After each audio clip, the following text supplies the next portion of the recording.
The words hit me like a physical blow, echoing through the funeral home as mourners fell into shocked silence. My own daughter, Catherine, stood at the podium, her face twisted with decades of resentment as she stared directly at me. "You should be the one in that coffin, not Daddy." In that moment, as I sat in the front row beside my son Michael, something inside me finally broke. For 45 years, I had been Dr. Judith Wells, respected orthopedic surgeon, devoted wife to Robert, mother to Catherine and Michael. I had built a life around my family while maintaining a demanding career, always careful not to overshadow Robert's success, always making sure everyone else's needs were met before my own. The funeral home was filled with Boston's elite, Robert's business associates, our neighbors from Beacon Hill, the people we'd called friends for decades. Gloria, our housekeeper of 25 years, sat directly behind me, her hand resting protectively on my shoulder. I could feel her fingers tighten at Catherine's words. Michael started to rise, fury evident in every line of his body, but I placed my hand on his arm. "Not now," I whispered. Catherine continued her eulogy as if she hadn't just wished death upon her own mother, speaking of Robert's business acumen, his philanthropy, his perfect fatherhood. The Robert she described was a saint, a martyr who had tolerated a cold, career-obsessed wife for the sake of their family. I sat rigidly, my spine a steel rod, my face a mask that revealed nothing as my daughter systematically dismantled my marriage in front of everyone we knew. Inside, a storm was brewing, one that had been gathering strength for decades. After the service, people approached me with pitying eyes, murmuring condolences while stealing glances at Catherine, who stood across the room holding court with her husband William, a prominent corporate attorney whose ambition was matched only by his disdain for me. Judith, Nancy Davenport, my oldest friend and fellow doctor, approached with tears in her eyes. "I can't believe what just happened. That girl needs—" "Not here," I said quietly. "Come by the house tomorrow." The reception was a blur of black clothing and hushed voices.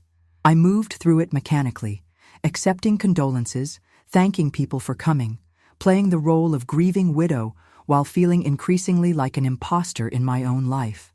When we returned to the Beacon Hill mansion that had been our family home for 30 years, Catherine wasted no time. She cornered me in Robert's study, where the smell of his cologne still lingered. "Mother," she said coldly, "William and I will be handling Daddy's estate. I've already spoken with his attorney." I looked at my daughter, tall, elegant, with Robert's piercing blue eyes and my auburn hair, now streaked with subtle gray. At 45, she had achieved everything she'd ever wanted: partnership at a prestigious law firm, marriage to William, twin daughters attending an exclusive private school. Everything except, apparently, the ability to see me as anything other than an obstacle. "The reading of the will is scheduled for next week," I replied calmly. "And I'm still very much alive, Catherine, despite your wishes to the contrary." She flinched, the first real emotion I'd seen from her all day. "That was a slip of the tongue. I was emotional." "A Freudian slip, perhaps," I said, my voice steadier than I felt, but not a lie. Catherine's eyes narrowed. "You never loved him. You were always at the hospital, always putting your patients first. Do you know how many school events you missed? How many times Daddy had to explain to my friends why my mother wasn't there?" Old guilt surfaced, but something else rose alongside it: anger. "I missed some events, yes. I was saving children's lives, Catherine, repairing broken bones, giving people back their mobility, and your father encouraged my career, was proud of it. He tolerated it," she snapped.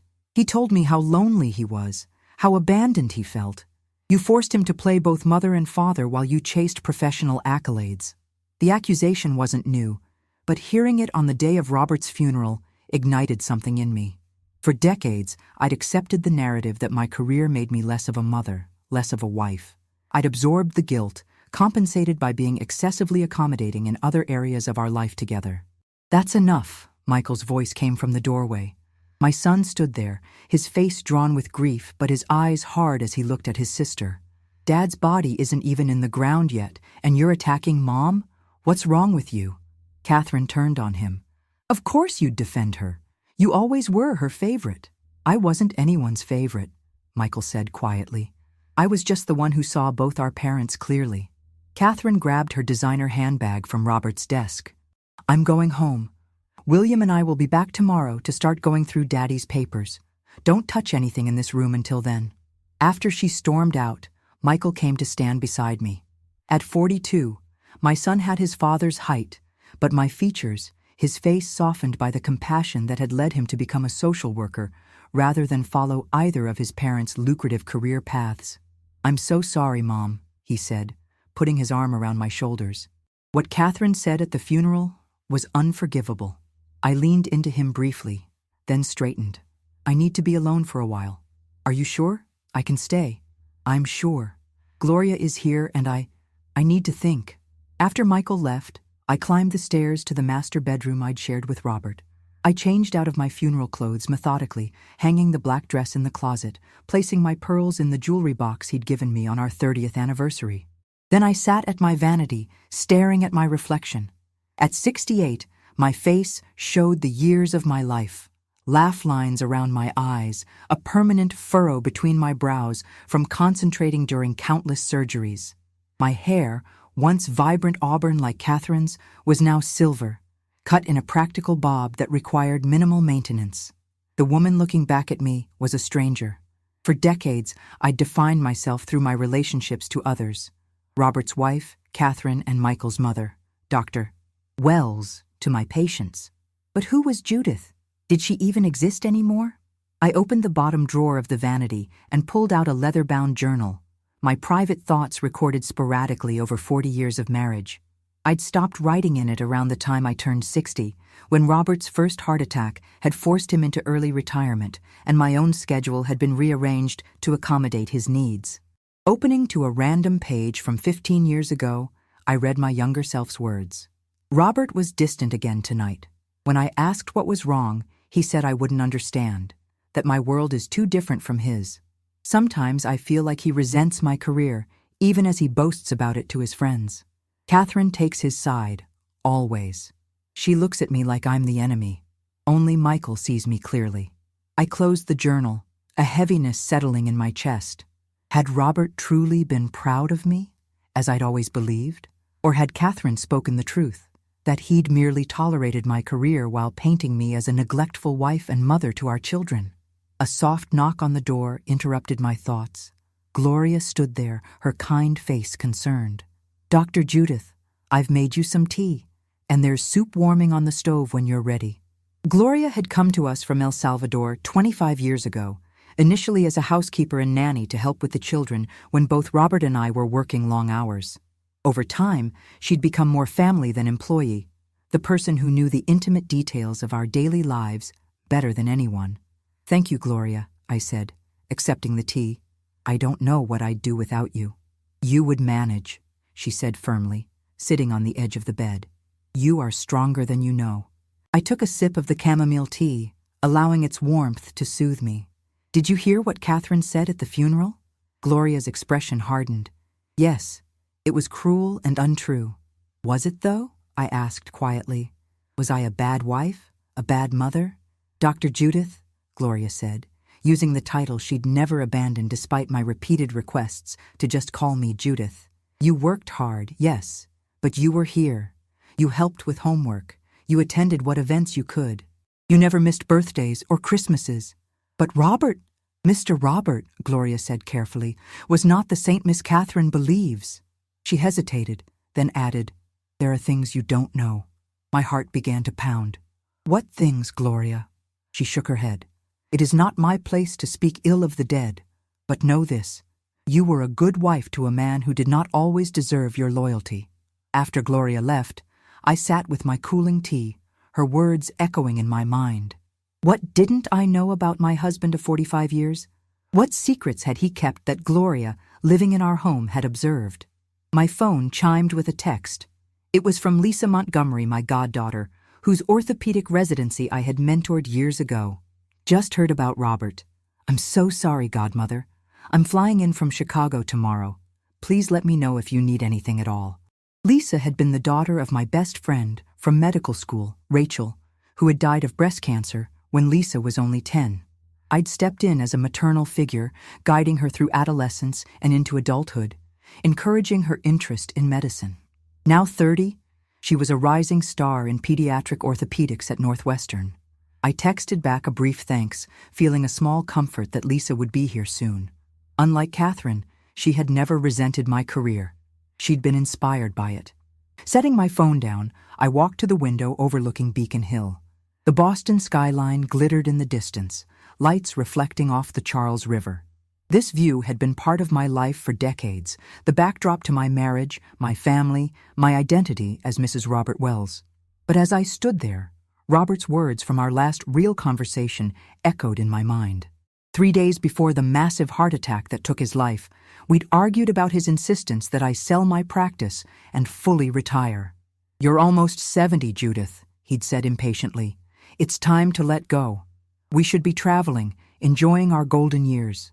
"I've scaled back to part-time," I'd responded. "My patients still need me. The practice isn't just a job, it's my life's work." His face had hardened in a way that had become increasingly familiar in recent years. "Your work has always come first, hasn't it? Before me, before the children." "That's not fair, Robert, isn't it? Ask Catherine how she feels about your priorities." It was an old argument, one we'd had in various forms throughout our marriage. But something about his tone that day had been different, more final, as if he'd made a decision I wasn't privy to. Now, staring out at the city I'd called home my entire adult life, I wondered what that decision had been. What had Robert been planning before death intervened? My reflection superimposed over the cityscape showed a woman I barely recognized, grief-stricken, yes, but also confused, angry, lost. Beneath the socially acceptable veneer of the grieving widow was a more complex reality. I was mourning not just Robert, but the certainties I'd built my life upon. Had my marriage been what I thought it was? Had Robert truly loved me? Or had he, as Catherine suggested, merely tolerated me? What secrets was Gloria alluding to? I turned away from the window, my gaze falling on Robert's side of the bed, neatly made, waiting for an occupant who would never return. On his nightstand sat his reading glasses, a biography of Churchill he'd been working through, and his iPad. I hesitated for a moment, then picked up the iPad. Robert had always been meticulously organized, especially with his digital life. As the CEO of a successful investment firm, he'd been an early adopter of technology, embracing each new advancement with enthusiasm. The device unlocked with my thumbprint, something that surprised me momentarily until I remembered that years ago, we'd registered each other's prints on our devices in case of emergency. How long had it been since we'd shared that level of transparency? I opened his email, not entirely sure what I was looking for. His inbox was organized with typical Robert precision: folders for business, personal correspondence, household matters, each of our children. But there was another folder simply labeled J that I'd never seen before. My hands trembled slightly as I tapped it open. Inside were hundreds of emails spanning back nearly 15 years, all concerning me. Correspondence with Catherine about my workaholic tendencies, emails to my practice manager asking about my schedule, messages to William discussing the Judith situation. One email from just 2 weeks ago caught my eye, a response to Catherine. "I've made the necessary arrangements. Once everything is finalized, your mother will understand that some choices have consequences. It's time she learned that lesson, even at this late date." I set the iPad down, my mind racing. What arrangements had Robert made? What consequences was I meant to face? The answer, I suspected, would be revealed at the reading of the will. But one thing was already clear. The man I'd been married to for 45 years had been keeping secrets, and my daughter had been his confidant. As I sat in the bedroom that no longer felt like mine, surrounded by the trappings of a life I was beginning to question, something shifted inside me. The pain of Catherine's public rejection at the funeral, the mystery of Robert's hidden communications, Gloria's cryptic warning, all of it crystallized into a single clarifying thought. It was time to discover who Judith Wells truly was, beyond the roles of wife, mother, and doctor. And perhaps more importantly, it was time to fight for what was rightfully mine. Not just material possessions, but my dignity, my truth, and my place in the world. Tomorrow, I would begin the process of reclaiming myself, Tonight, I would allow myself to grieve, not just for Robert, but for the life I'd thought we shared. Sleep eluded me that night. I lay awake in my king-sized bed, the empty space beside me, a physical manifestation of all that had changed. By dawn, I'd made a decision. Before Catherine and William arrived to go through Daddy's papers, I needed to understand exactly what I was facing.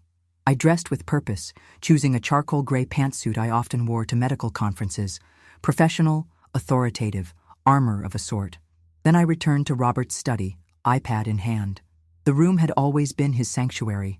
Dark mahogany bookshelves lined the walls, filled with leather-bound classics he rarely read and business books he consumed voraciously. His massive desk dominated the space, its surface meticulously organized even in death, testament to Robert's controlling nature. I sat in his chair, feeling like an intruder, despite having been married to the man for 45 years. The leather creaked beneath me as I opened his laptop. Unlike the iPad, this would require a password.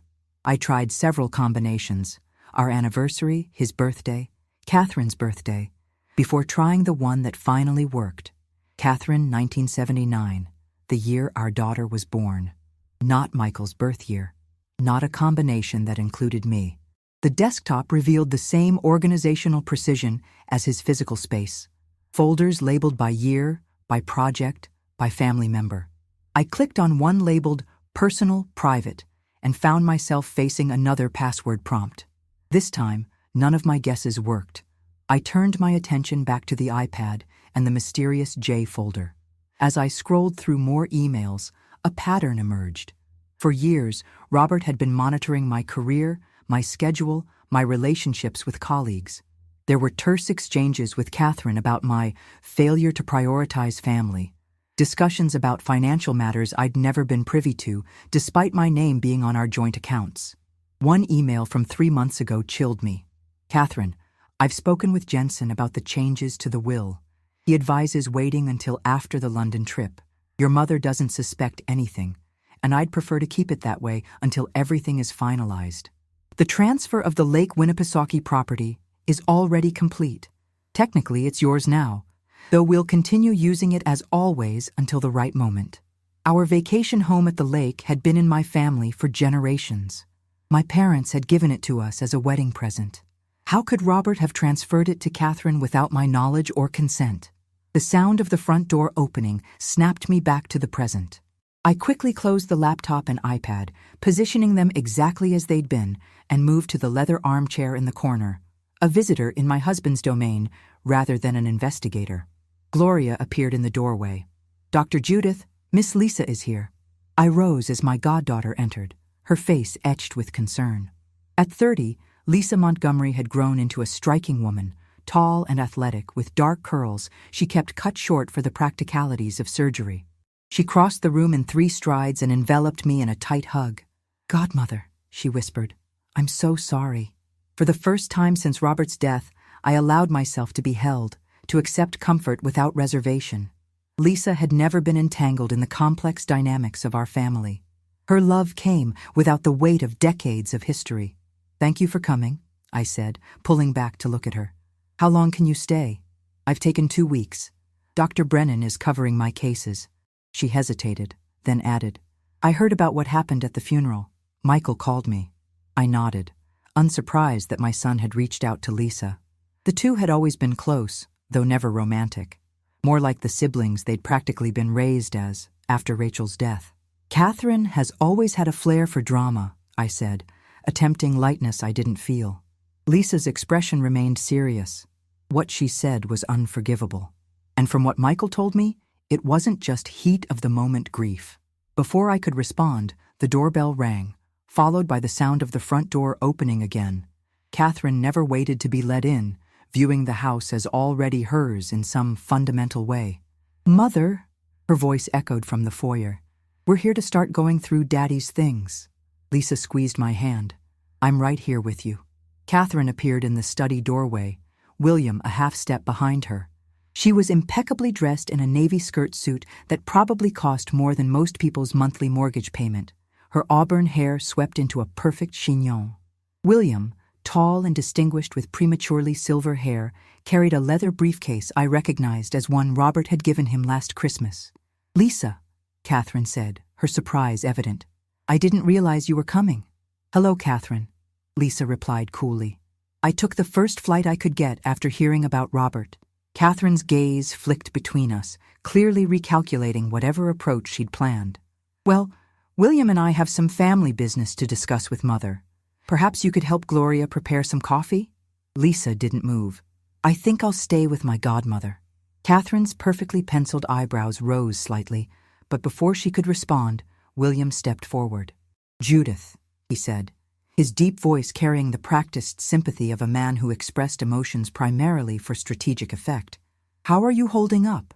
"As well as can be expected," I replied, matching his professional tone. "What exactly are you looking for in Robert's study?" Catherine moved to the desk, placing her hand possessively on its polished surface. "Daddy kept important documents here. The deed to the lake house, investment information, his will." "His will is with Jensen at the firm," I said. "The reading is scheduled for Monday." "Yes, but there may be other documents we should review before then," William interjected smoothly. "To prepare you, of course." The implication was clear. They knew something I didn't, something they thought would upset me. The email about the changed will flashed in my mind. "I appreciate your concern," I said, "but I'd prefer to wait for the official reading. Robert's personal papers can remain undisturbed until then." Catherine's mask of sympathy slipped. "Mother, be reasonable. Daddy would want us to get his affairs in order quickly." "And we will," I assured her. "After the reading of the will, this room isn't going anywhere." William placed a restraining hand on Catherine's arm as she opened her mouth to argue. "That's fair, Judith. We'll see you at Jensen's office on Monday then." After they left, Lisa let out a low whistle. "Wow. Catherine hasn't changed, has she?" "If anything, she's gotten worse," I admitted. "There's something going on, Lisa. Something about the will." I told her about the emails I'd found, the transfer of the lake house property, the cryptic references to arrangements and consequences. Lisa listened intently, her brow furrowing. "This doesn't make sense. How could Robert transfer the lake house without your signature?" "I don't know, but I intend to find out." Over the next few days, I began a methodical investigation of my own life, a life I was increasingly realizing had been carefully managed and manipulated by my husband. My first stop was our family attorney, Harold Jensen, a contemporary of Robert's who had handled our legal affairs for decades. His office in downtown Boston exuded old money and discretion, from the oriental rugs to the oil paintings of stern-faced founding partners. "Judith," he greeted me, rising from behind an antique desk. "I wasn't expecting you until Monday's reading." "I needed to speak with you privately, Harold, about the lake house." Jensen's expression revealed nothing as he gestured for me to sit. "What about it specifically?" "I've learned that Robert somehow transferred ownership to Catherine. I want to know how that was possible without my consent, given that the property came from my family." Jensen steepled his fingers, studying me over the top of his reading glasses. "Robert had power of attorney for you in certain matters. For medical decisions, yes, in case I was incapacitated, not for property transfers.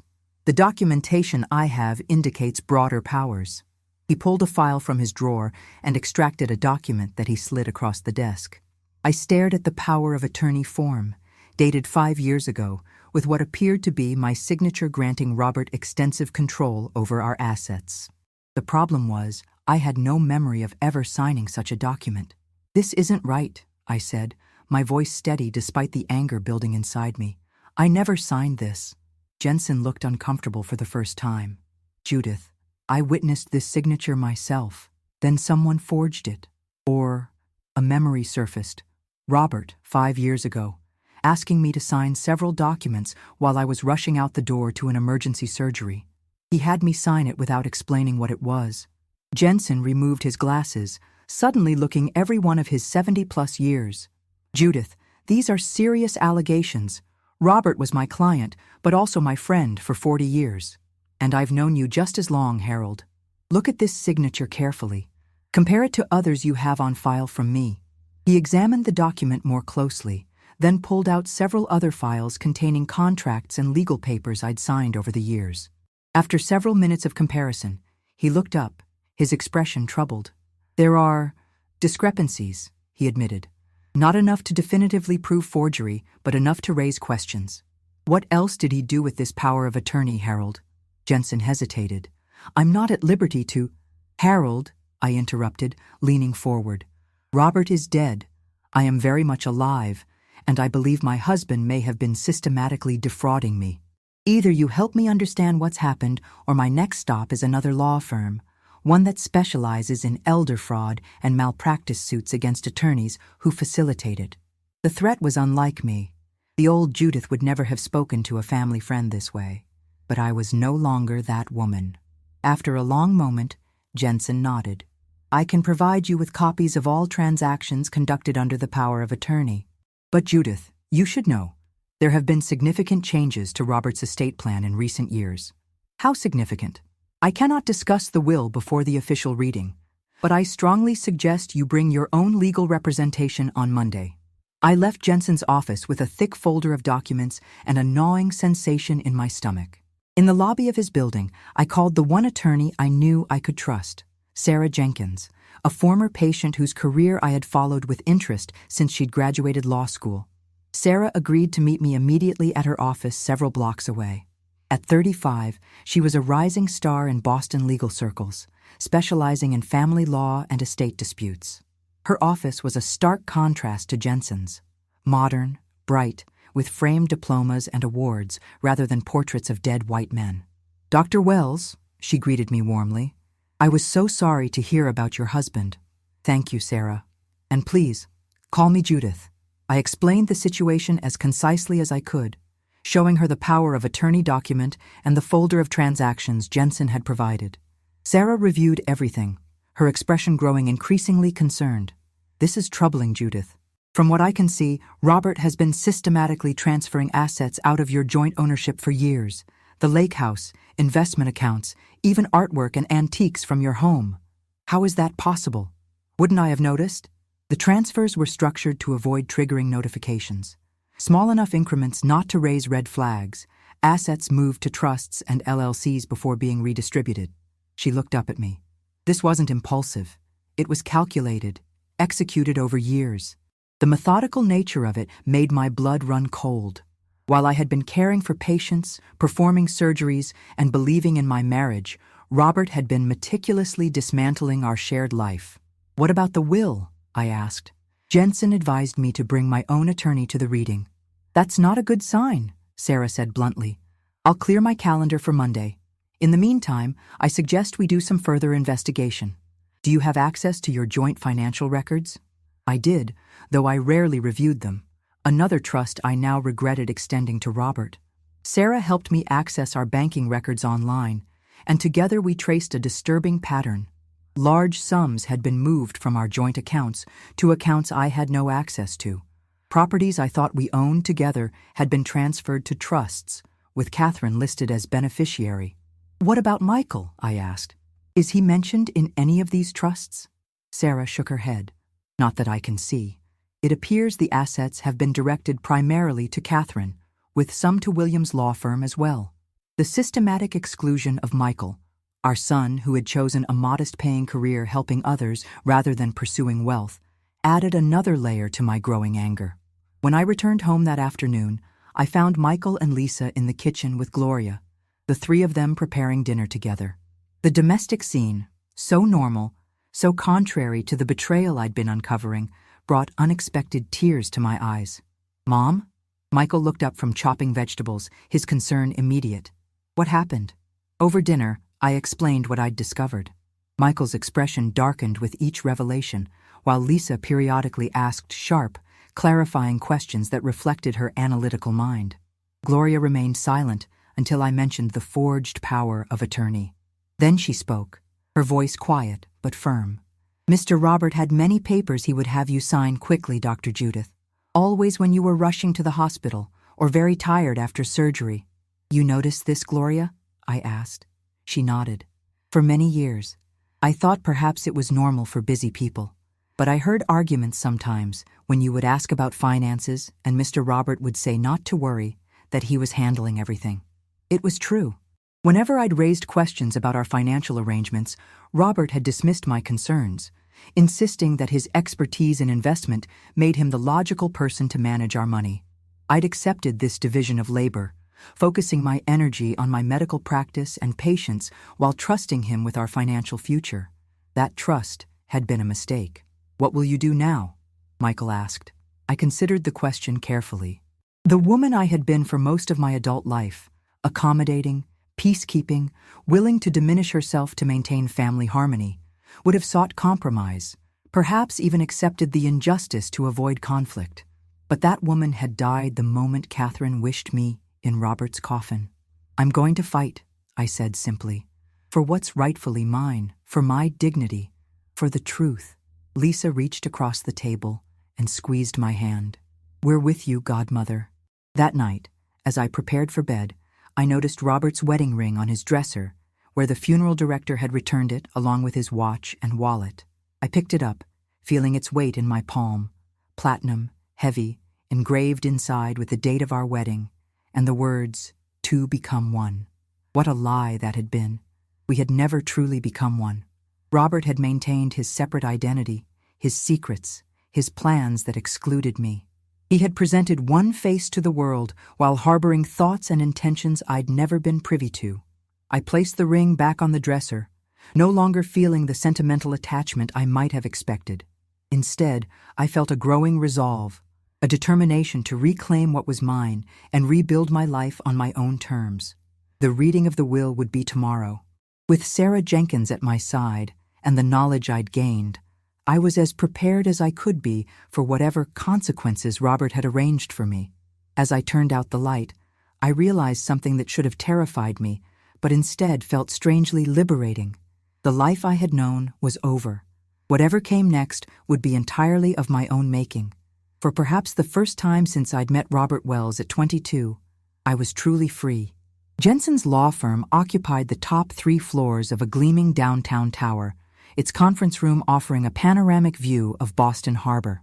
I sat rigidly at the mahogany table, Sarah Jenkins to my right, Michael to my left. Across from us, Catherine and William projected confidence, exchanging small smiles as we waited for Jensen to begin. The room carried that particular hushed quality of spaces where fortunes are divided, futures determined. Jensen entered precisely at 10, accompanied by a younger associate carrying a leather portfolio. My husband's will, the final statement of his true feelings toward the family he'd left behind.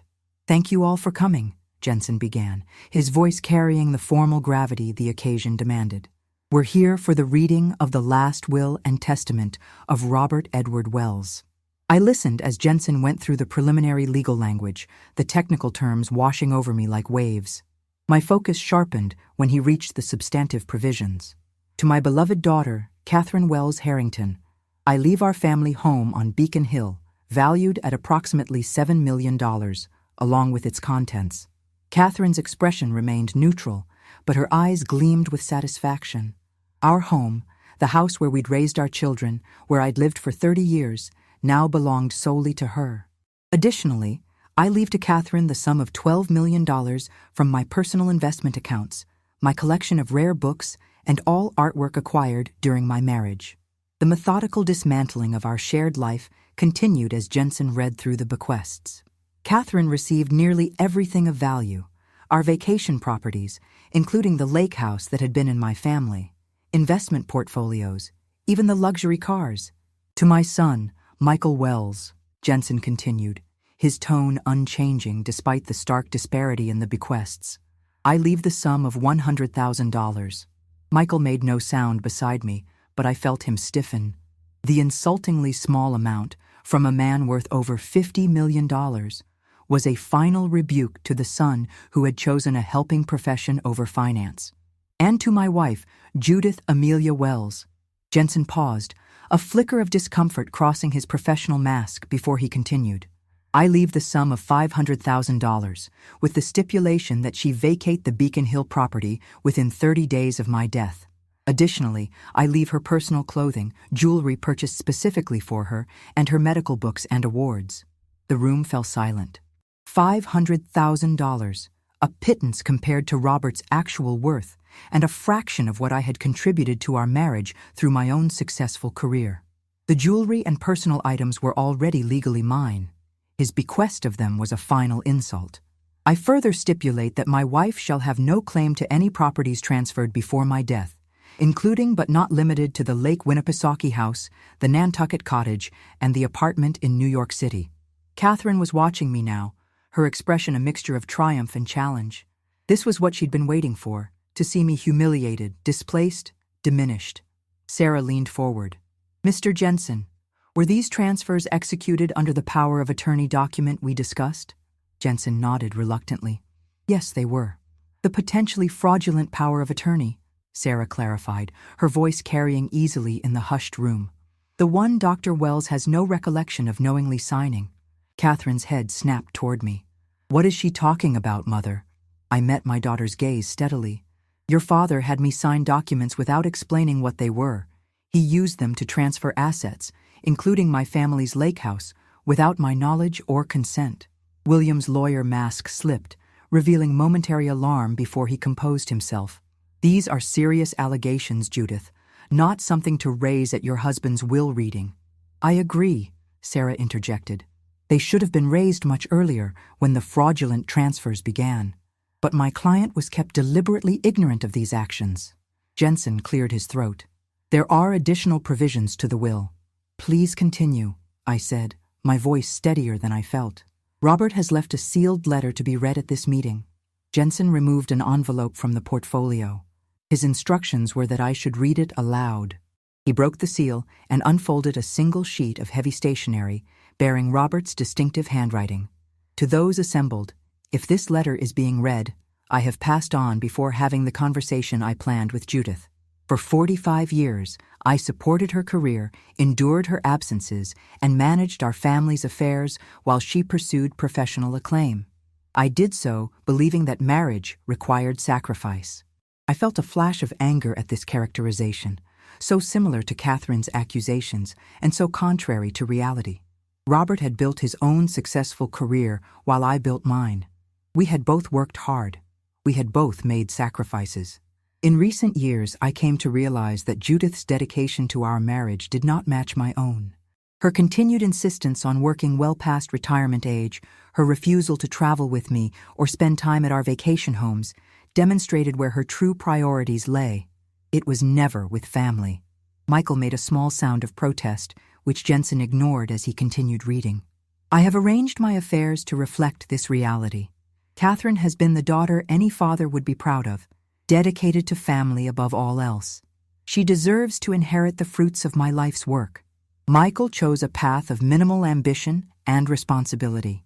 His inheritance reflects that choice. As for Judith, the provisions of this will ensure she experiences the consequences of her lifelong priorities." Jensen folded the letter and returned it to the envelope, his discomfort now evident. "That concludes the personal statement." The room filled with a heavy silence.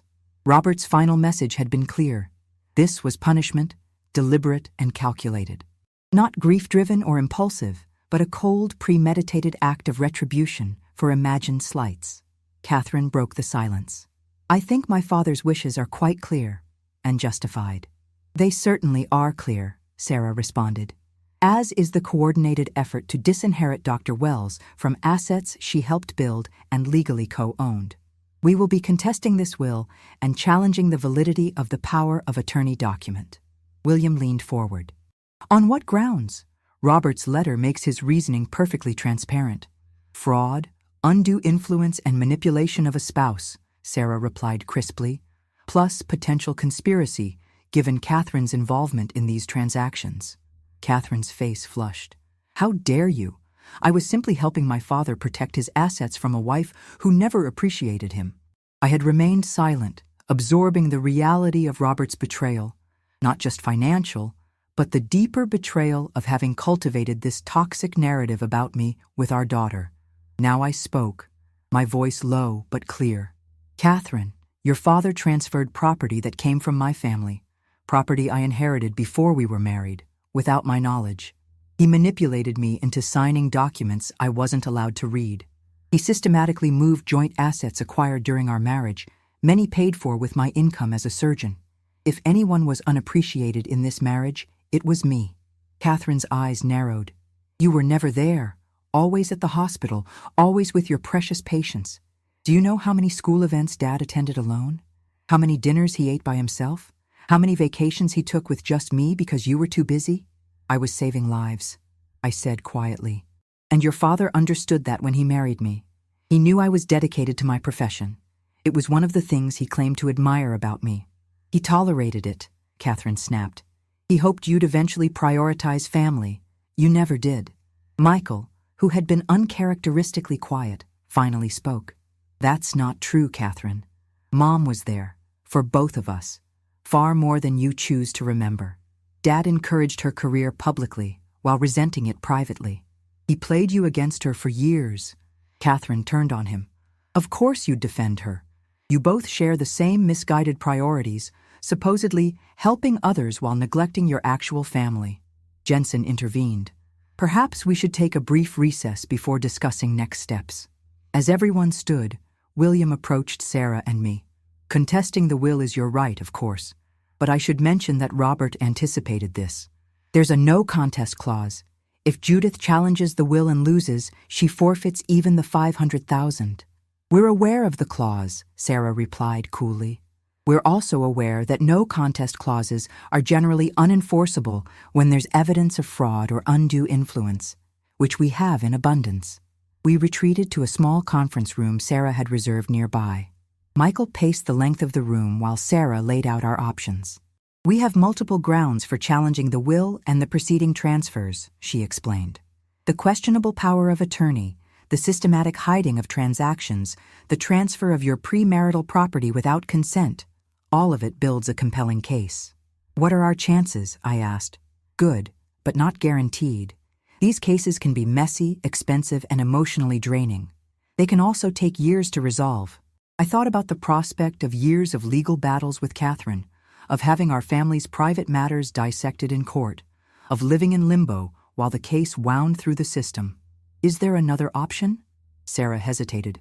We could attempt to negotiate a settlement, use the threat of litigation and public exposure to reach a compromise. Catherine won't compromise, Michael said bitterly. She wants it all, the money, the properties, and most of all, the satisfaction of seeing Mom humiliated. There's something else we should consider, Sarah added carefully. The 30-day timeline to vacate your home. We can file for an injunction to extend that, but you should start thinking about alternative living arrangements in case we're unsuccessful. The reality of my situation hit me with sudden force. I might soon be homeless, forced out of the house where I'd lived for 3 decades. The life I'd built with Robert, the security I thought I had been a carefully constructed illusion. I need some air, I said, rising from the table. Outside on the busy sidewalk, I took deep breaths of the crisp autumn air, watching as people rushed past, all with their own lives, their own struggles, their own illusions perhaps. A text message alert drew my attention to my phone. It was from Lisa. How did it go? We're waiting at the house with Gloria. I couldn't bring myself to type out the full devastating truth. Instead, I replied, worse than expected. We'll explain at home. Home. The word caught in my throat. Soon, it wouldn't be my home anymore. Not legally, not technically. The thought stirred something deep inside me, a resolve that had been building since Catherine's cruel words at the funeral. By the time I returned to the conference room, I had made a decision. I'm not going to negotiate, I announced to Sarah and Michael, and I'm not going to contest the will, at least not in the way Catherine and William expect. They both looked at me with surprise. What do you mean? Sarah asked. Robert wanted to punish me by taking away the material trappings of our life together. He and Catherine assume that's what matters to me. The houses, the artwork, the status symbols. I shook my head. They never really knew me at all. Mom, you can't just let them take everything, Michael protested. I'm not. I sat down, suddenly energized by the clarity of my plan. Sarah, I want to create a new will of my own. Immediately. Sarah blinked in surprise. Of course, but I still have assets they don't know about. My medical practice is worth several million. I have a retirement account in my name only that Robert couldn't touch. And I have the malpractice insurance payout from 3 years ago that I kept in a separate account. The substantial settlement had come after I'd testified as an expert witness in a complex orthopedic case. Robert had wanted me to add it to our joint investments. I had insisted on keeping it separate, one of our few financial disagreements where I had held firm. All told, how much are we talking about? Sarah asked. Close to $4 million. Not Robert's fortune, but enough to live comfortably and fight back in my own way. What are you thinking? I want to leave the bulk of my estate to Michael, Lisa, and Gloria. Nothing to Catherine. I turned to my son. I also want to establish a scholarship fund for aspiring orthopedic surgeons who plan to work in underserved communities. Michael's eyes widened. Mom, that's what I've always valued. I finished for him. Not houses or artwork, but education, opportunity, and recognition of loyalty and love. Sarah was making notes. This is a good start, but it doesn't address the immediate issue of the will contest and your living situation. I'm coming to that. I leaned forward. I want you to file the contest of Robert's will, but with a specific focus, challenging only the transfers made under the fraudulent power of attorney, particularly the lake house. It was never Robert's to give away. And the Beacon Hill house? The other assets? Let them go, I said, surprising myself with how little pain the words caused. Catherine can have the house and its contents. I'll be out within 30 days, as the will demands. Where will you go? Michael asked, concern etching his features. I'm not sure yet, but I won't be homeless and I won't be defeated. I turned back to Sarah. There's one more thing. I want you to prepare a statement for the press. The press? Sarah repeated. Robert was a prominent figure in Boston financial circles. His will is going to be a matter of public record. Rather than let Catherine control the narrative, I want to get ahead of it. Understanding dawned in Sarah's eyes. You want to expose what he did. Not vengefully, but truthfully. A simple statement of facts. After 45 years of marriage, renowned orthopedic surgeon Dr. Judith Wells was systematically defrauded by her husband, who collaborated with their daughter to disinherit her. Michael's expression shifted from concern to admiration. The society pages will have a field day. Catherine will hate it. Her reputation in Boston means everything to her. This isn't about hurting Catherine, I clarified, though part of me, a part I wasn't entirely proud of, did relish the thought of her discomfort. It's about standing in my truth. I've spent decades being diminished, having my contributions minimized. No more. Sarah studied me for a long moment. This is a bold strategy, Judith. You're essentially choosing to walk away from millions in assets that you likely have legitimate claim to. I'm choosing to focus my energy on what truly matters, I corrected, fighting for my premarital property that was taken fraudulently, creating a legacy that reflects my values, and reclaiming my narrative. As we finalized the details of our approach, I felt a strange sense of liberation. The path ahead would not be easy, but it would be authentically mine. When we returned to the main conference room, Catherine and William were deep in conversation with Jensen. They looked up as we entered, Catherine's expression a mixture of triumph and wariness. We've reached a decision, Sarah announced. Dr. Wells will be contesting only the transfers made under the disputed power of attorney, specifically the Lake Winnipesaukee property, which was her family's premarital asset. She will comply with the 30-day vacancy requirement for the Beacon Hill home. Catherine's triumph faltered, confusion replacing it. This was clearly not the fight she had expected. Additionally, Sarah continued, we will be issuing a statement to the press outlining the circumstances of these transfers and the provisions of the will. You wouldn't dare, Catherine said, her voice low. You'd drag our family's name through the mud? I met my daughter's gaze steadily. I'm simply telling the truth, Catherine. If that truth reflects poorly on you and your father, perhaps you should have considered that before participating in his scheme. William placed a restraining hand on Catherine's arm. Let's not be hasty. I'm sure we can discuss this privately without involving the media. There's nothing to discuss, I replied. I'm not interested in negotiating for what should have been mine all along. I'm simply reclaiming the one piece of property that was never Robert's to give away, my family's lake house. Jensen cleared his throat. Perhaps we could... No, I interrupted.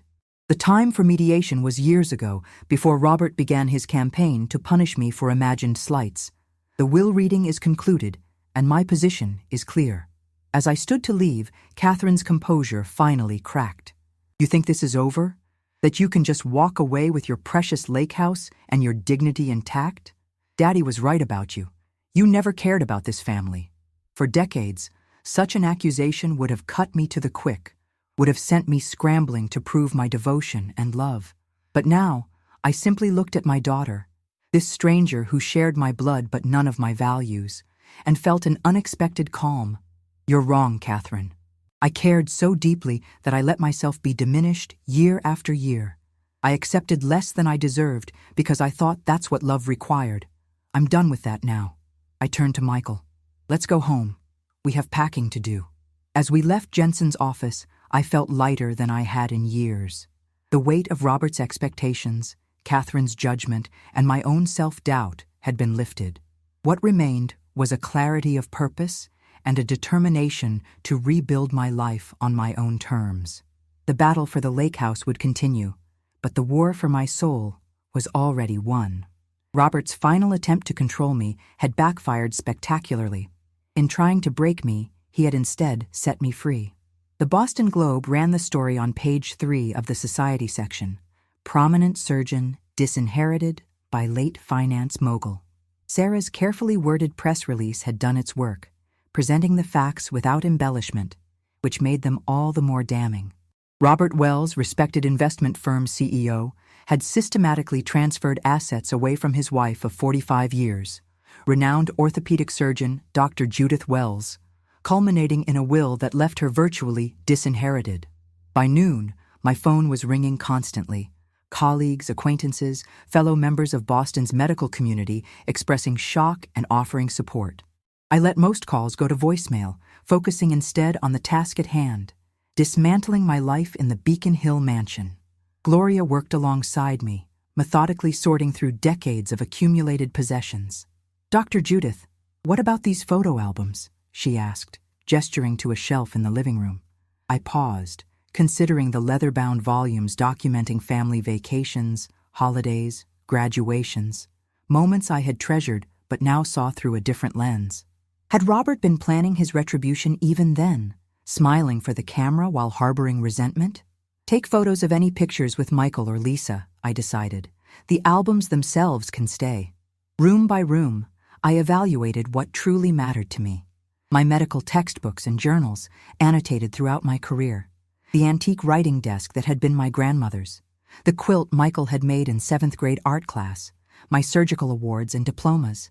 Everything else, the expensive furniture, the artwork Robert had selected, the luxury items that had never really reflected my taste, I left behind. Catherine arrived on the 3rd day of packing, sweeping into the house without knocking, her expression a mixture of fury and disbelief. The Boston Globe was clutched in her hand. How could you? She demanded, following me into what had been my home office. The entire city is talking about this.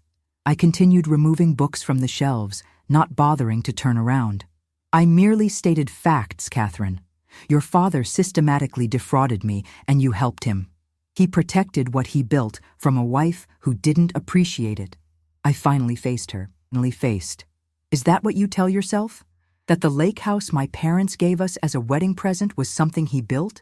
That the millions I earned as a surgeon, which went into our joint accounts and paid for renovations on this house, were his alone to distribute?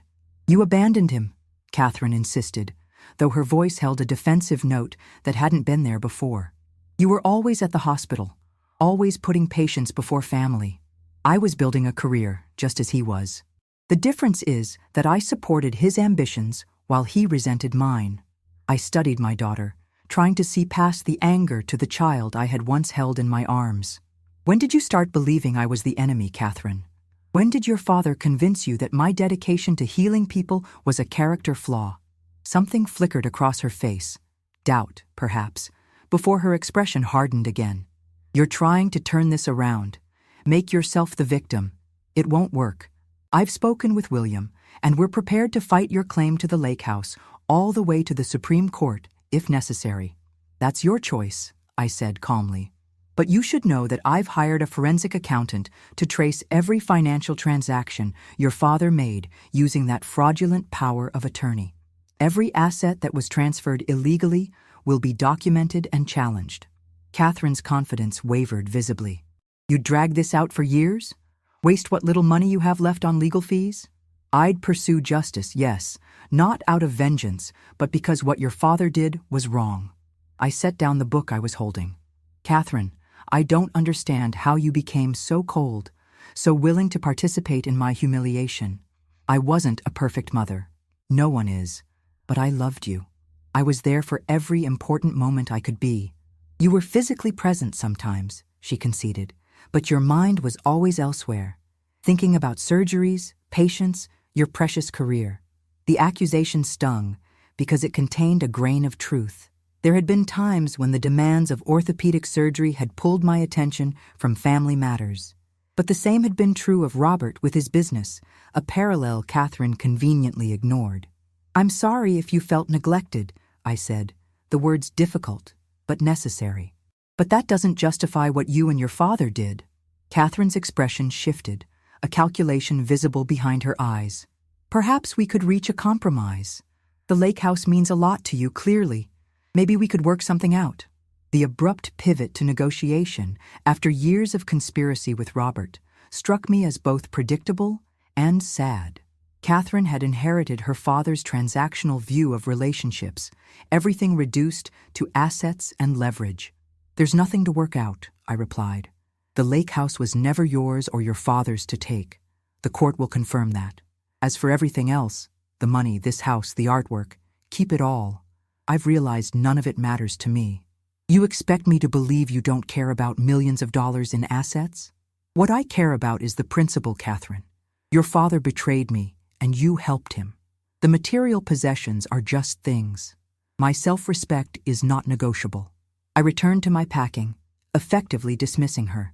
After a moment of stunned silence, she left, the sharp click of her heels on the hardwood floors echoing through the house that would soon be hers alone.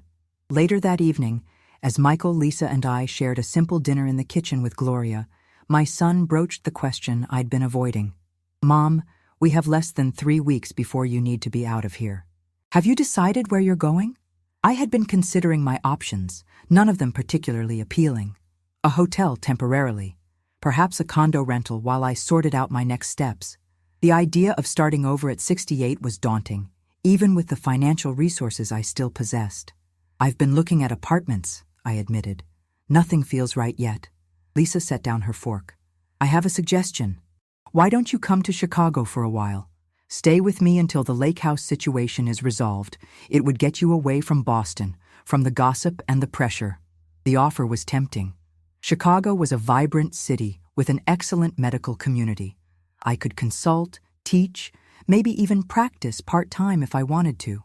And distance from Catherine and the constant reminders of Robert's betrayal held definite appeal. That's very generous, Lisa, but nothing, she interrupted with gentle firmness. My apartment has a guest suite that's rarely used. You'd have your own space, and I'm at the hospital most days anyway. Think about it at least. Before I could respond, Gloria cleared her throat softly. Dr. Judith, may I speak? Of course, Gloria. In my country, when I was growing up, my grandmother had a saying, sometimes you must leave to find what was always yours. Her eyes, wise and kind, held mine. Perhaps some time away would help you see your path more clearly. I considered their words as we finished dinner. There was wisdom in the suggestion. Boston had been my home for decades, but it now felt tainted by betrayal and loss. A fresh perspective might be exactly what I needed. I'll think about it, I promised. That night, unable to sleep in the bedroom I'd shared with Robert, I wandered downstairs to his study. The room still held his presence. In the lingering scent of his cologne, the precisely arranged desk, the books aligned by height on the shelves. I sat in his chair, running my hands over the smooth leather arms where his had rested countless times. Had he sat here plotting my financial downfall? Had he composed that cruel letter to be read at his will in this very spot? My gaze fell on a small brass key tucked into the corner of his desk blotter, one I'd noticed before, but never questioned. On impulse, I picked it up, examining its antique design. It looked like it might fit the locked drawer of the antique secretary desk in the corner, a family heirloom Robert had claimed came from his grandparents. The key slid into the lock smoothly, turning with a satisfying click. The drawer opened to reveal a stack of leather-bound journals similar to the one I kept, but much more numerous. I lifted the top one, opening to a random page, and found myself looking at Robert's distinctive handwriting. March 15th, 2010. Judith received another award today, the Lifetime Achievement from the Orthopedic Society. She was radiant at the ceremony, passionate about her work as always. Sometimes I wonder if she would notice if I disappeared entirely. Perhaps that's unfair. She loves me, I know, but never with the consuming focus she brings to her patients. Catherine understands my frustration. At least I have one person in this family who truly puts me first. I flip to another entry from several years later. November 30th, 2018. The first phase of the asset transfer is complete. Jensen was reluctant, but ultimately cooperative. Catherine has been invaluable in helping organize the documentation. Judith suspects nothing, too absorbed in her practice even as she approaches retirement age. The woman simply cannot let go of her professional identity, even for me, even for us.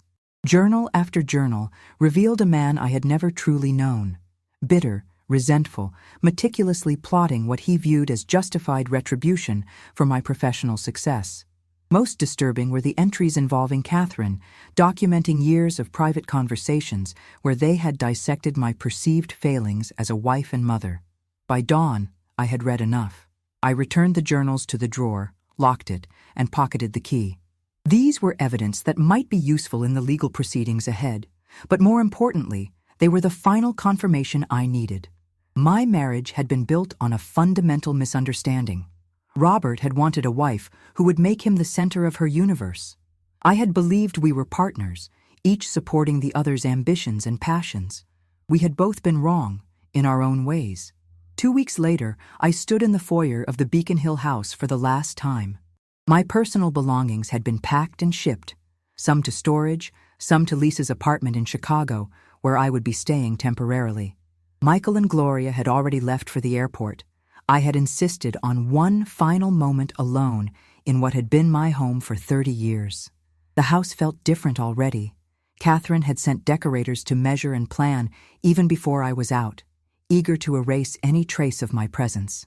Soon, these rooms would be transformed according to her taste, my contributions to making this house a home methodically erased. Surprisingly, the thought didn't pain me as much as I had expected.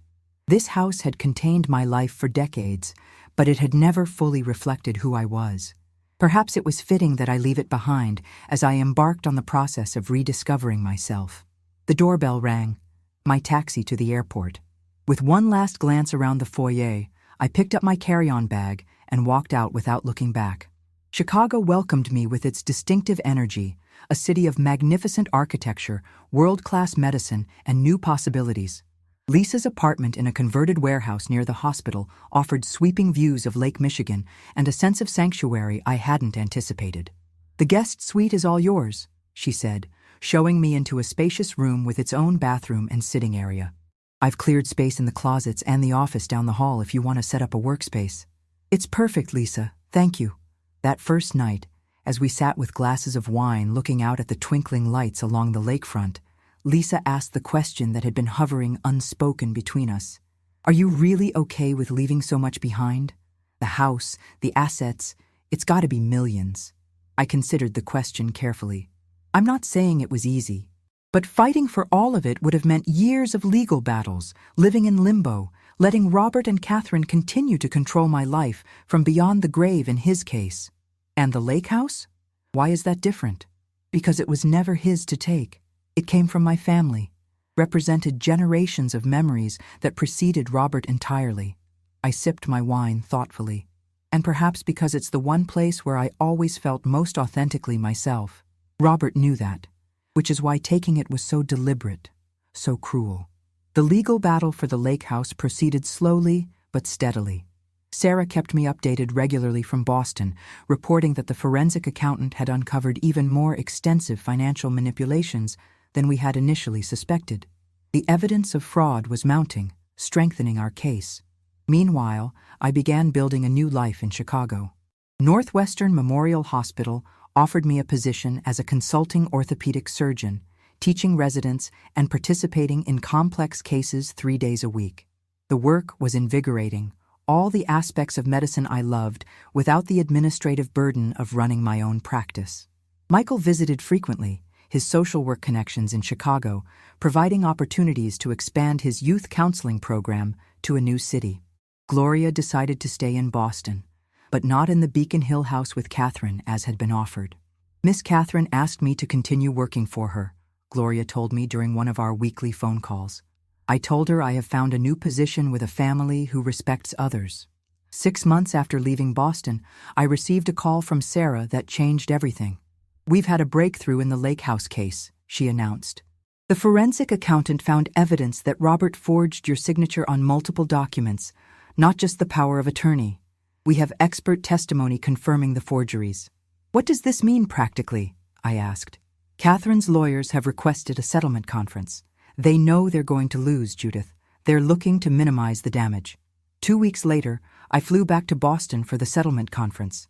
Sarah met me at the airport, briefing me on the latest developments as we drove to her office. Catherine is feeling the pressure from multiple directions, she explained. The publicity around the case has been damaging to her social standing. Williams' law firm partners are concerned about the association with fraud allegations. They want this resolved quickly and quietly. What exactly are they offering? Return of the Lake House, obviously, but also a significant financial settlement, $2 million, to avoid further investigation into other potentially fraudulent transfers. They're worried about what else might come to light, I observed. Sarah nodded. The forensic accountant has raised red flags about several other transactions. Catherine knows we could keep digging, keep finding evidence of wrongdoing. And what would I have to give in return? Confidentiality. No further public statements about Robert's actions or Catherine's involvement. I considered the offer as we arrived at the law office where the settlement conference would take place. $2 million would more than replace what Robert had left me in his will. And regaining the Lake House had always been my primary goal. The confidentiality requirement was clearly designed to protect Catherine's reputation, which had suffered significantly since the story broke. Catherine and William were already seated in the conference room when we entered. My daughter looked different somehow.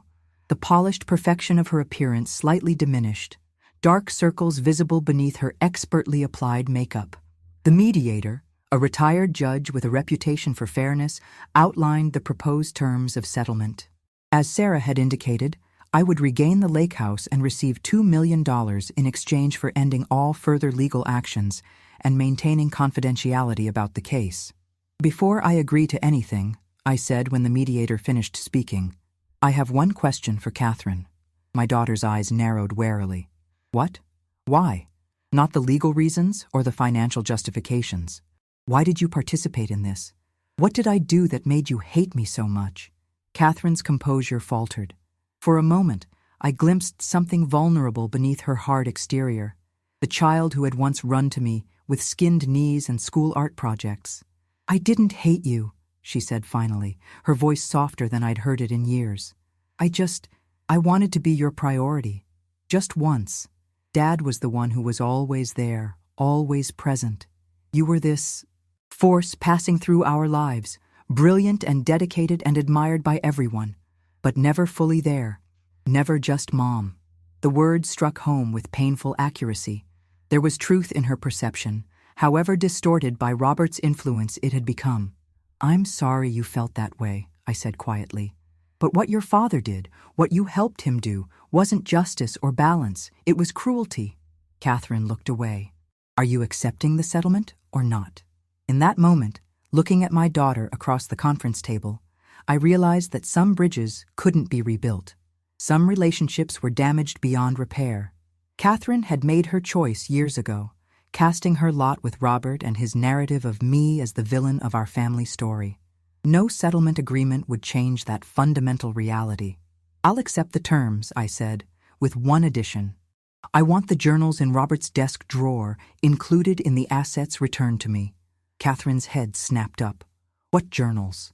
Your father kept detailed records of his plans to disinherit me, including your involvement. I think they belong with me now.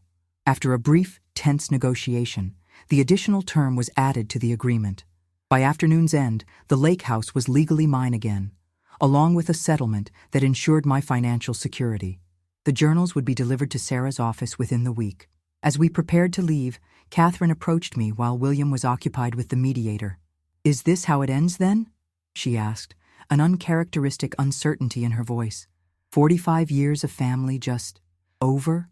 I studied my daughter's face, searching for genuine remorse or understanding, finding instead only a sense of loss that centered on her own experience rather than recognition of the harm she had caused. "This ending began long before today, Catherine.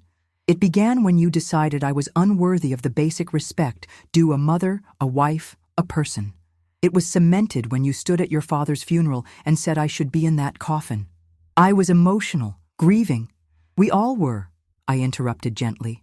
"But grief reveals truth as often as it distorts it. Your words showed what you truly believed. And there's no possibility of reconciliation? Ever?" The question hung between us, heavy with decades of complicated history. Part of me, the mother who had held her newborn daughter with wonder and love, wanted to offer hope, to leave the door open for healing. But the woman I had become in the months since Robert's death demanded honesty, even when painful. "I don't know, Catherine. Forgiveness might be possible someday. Reconciliation requires something more. Acknowledgement, remorse, change. I don't see those things in you right now. And if that changes, then you'll know where to find me." It was as much as I could offer, not a promise, but not a permanent door closed either. A space for possibility, however remote it might be. Back in Chicago the following week, I stood at Lisa's window watching the sun set over Lake Michigan, its golden light painting the water in shades of amber and rose. My phone chimed with a text from Sarah confirming that Robert's journals had been delivered to her office. The last loose end was tied. In 2 days, I would fly to New Hampshire to see the lake house for the first time since reclaiming it. Michael would meet me there to help assess what renovations might be needed after years of Catherine's neglect.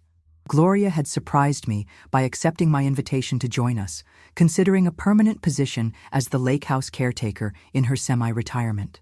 Beyond that, the future remained open.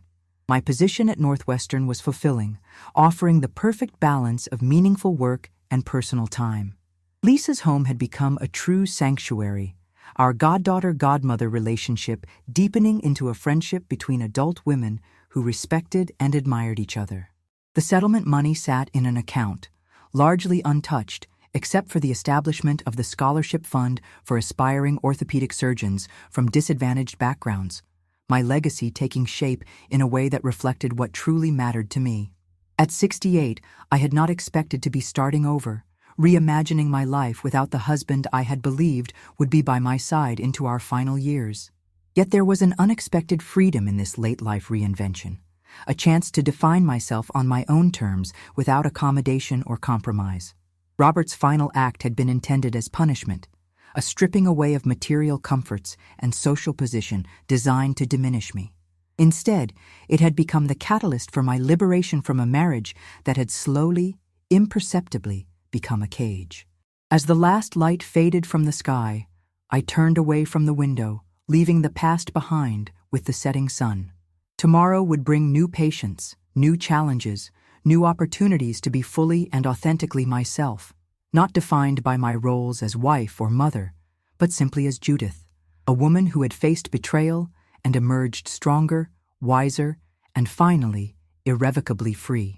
If you've ever been underestimated or betrayed by family, I want to hear your story in the comments below. And don't forget to subscribe to see how I'm rebuilding my life one day at a time, proving it's never too late to start over.